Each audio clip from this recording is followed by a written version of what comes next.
हे पण माहित नाही होता की धनंजय मुंडे काय आहे, मंत्रीची जे ताकद असते ते काय असते हे मला माहित पण नाही होता. मी फक्त बायको नाहीये, मी प्रेमिका म्हणून विचार केलेला आहे आजपर्यंत. मी फक्त बायको नाहीये, मी प्रेमिका म्हणून विचार केलेला आहे आजपर्यंत. काल मला कोणी विचारलं होता की तुम्हाला माहित नाही होतं का धनंजय मुंडेकडे इतकी प्रॉपर्टी होती, तर मी एकच उत्तर दिला त्या व्यक्तीला की नाही, मी बायको म्हणून नाही आणि मी रखेल म्हणून मी राहिली नाही त्यांच्यासोबत, मी एक प्रेमिका म्हणून राहिली त्यांच्यासोबत. त्याच्यासाठी मला 2022 पर्यंत जोपर्यंत आमचा वाद जे आहे कोर्टामध्ये गेला नाही, आणि कोणी घेऊन गेला कोर्टामध्ये, धनंजय मुंडे घेऊन गेला, मी नाही गेली पहिल्यांदा. आणि मी एकच बोलते की आज जोपर्यंत आमच्या कोर्टामध्ये गेला नाही, मला हे पण माहित नाही होता की धनंजय मुंडे काय आहे, मंत्रीची जे ताकद असते ते काय असते हे मला माहित पण नाही होता. आणि त्यांची किती प्रॉपर्टी आहे, कुठे कुठे आहे मला माहित पण नाही होता.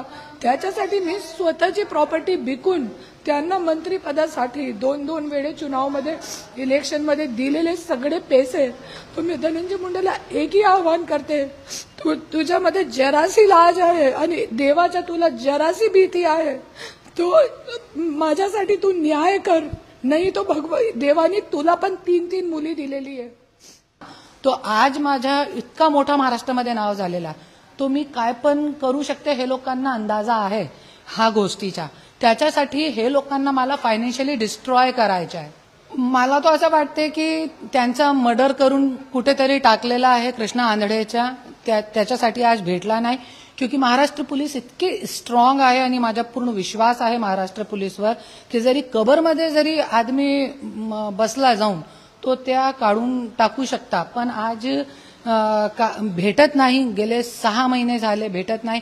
आणि माझे सगळे कार्यकर्त्यांनी मी आदेश दिलेला आहे की सगळे